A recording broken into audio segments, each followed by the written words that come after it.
बाल गंगाधर तिलक हैं उसके रचयिता। और एक क्वेश्चन इसमें आता है कि अपन ने पहले भी उठाया था कि किस किस ने ये उपदेश सुना, किस किस ने सुना था मुरारीलाल जी? अभी अभी परसों वाले उसमें प्रसंग में भी था, पिछले वाले में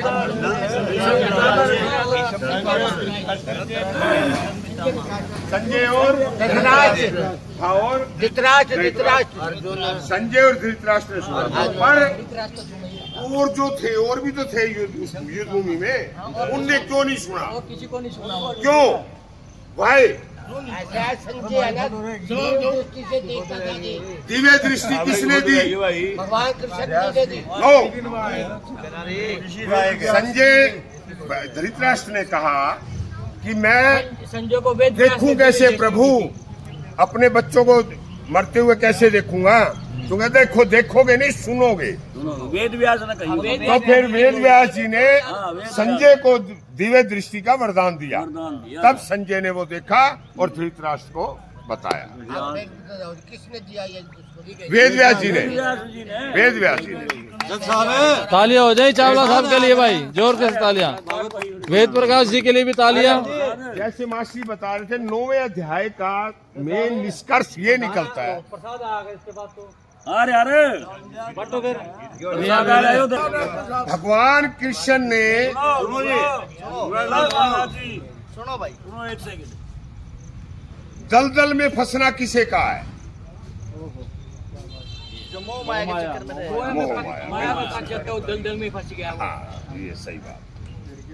तो एक 9वें में सबका मेन 9वें अध्याय का निष्कर्ष तो यही निकलता है कि हे अर्जुन, सब कुछ मैं ही हूँ, यानी कि भगवान कृष्ण ही है।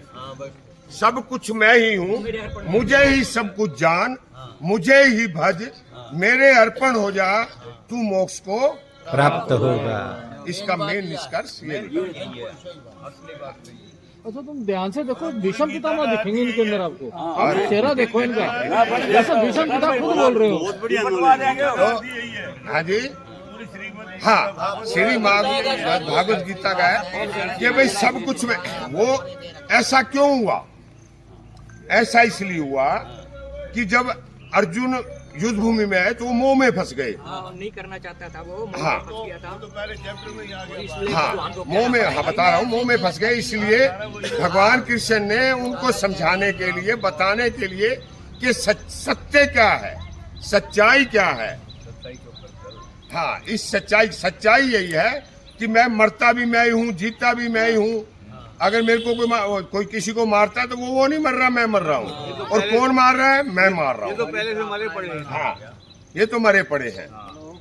ठीक है, तो बस इन्हीं शब्दों के साथ मैं अपनी स्थान लेता हूँ। बहुत बहुत धन्यवाद। हमारे सदस्यों को जय श्री राम। दोस्तों, भागवत में एक प्रसंग आता है।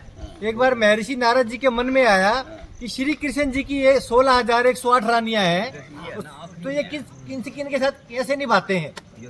खास करके इस प्रसंग का फायदा वो लोग उठाते हैं जो डिफॉल्टर टाइप के होते हैं। हमारे समाज में जो डिफॉल्टर है ना, उन्होंने कहेंगे कृष्ण भगवान की तो 16,108 रानियां थी, मेरे तो 10-20 फ्रेंड है, तो वो इसका फायदा उठाते हैं। उसके ऊपर है ये प्रसंग। तो महर्षि नारद जी जब उनके महल में जाते हैं, 16,108 रानियां 16,108 महलों में रहते हैं, और श्री कृष्ण जी उनके साथ 16,108 रूपों में अलग अलग रहते हैं। तो महर्षि नारद एक महल में जाते हैं, वहाँ तो कृष्ण भगवान जी नहा रहे होते हैं।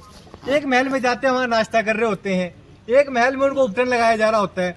यानी उनके 16,108 रूप 16,108 महलों में अलग अलग टाइप से होते हैं। तो इसीलिए वो 16,108 रानियों से 16,108 रूपों में श्री कृष्ण जी अलग अलग रूप में निभाते हैं। 1,61,080 बच्चे हुए संतान।